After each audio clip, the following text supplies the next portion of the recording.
Сумеснае пасяджэнне Савета па гуманітарным супрацоўніцтве дзяржаў СНД і праўлення міждзяржаўнага фонда гуманітарнага супрацоўніцтва краін Садружнасці падвяло вынікі работы ў 2019 годзе і адобрыла міждзяржаўныя праекты, якія будуць ажыццяўляцца пры падтрымцы фонду ў 2020 годзе. У межах сустрэчы таксама зацвярджэння планаў шэрага мерапрыемстваў на бліжэйшыя гады, абмеркавання 16-га форума творчай і навуковай інтэлігенцыі і прапановы расійскага боку аб стварэнні ў СНД камісіі гісторыкаў і архівістаў-дакументалістаў для супрацьдзеяння фальсификации у истории. Мы как раз таки обсуждали план мероприятий на будущий год. Это более 85 мероприятий. 10 из них пройдут в Беларуси, что очень отрадно для нас. И, конечно, поражает многоаспектность этих мероприятий, потому что это и масштабные международные конференции, и культурные форумы, и мастер-классы для нашей творческой молодежи.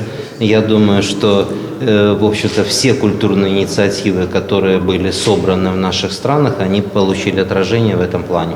Удзельнікі пасяджэння разгледзелі таксама і іншае пытанне гуманітарнага супрацоўніцтва, а ўвечары адбыўся заключны акорд гэтага памятнага года. Урачыстая цырымонія перадачы сімвалічнай эстафеты культурнай сталіцы СНД ад Брэста казахстанскаму Шымкенту.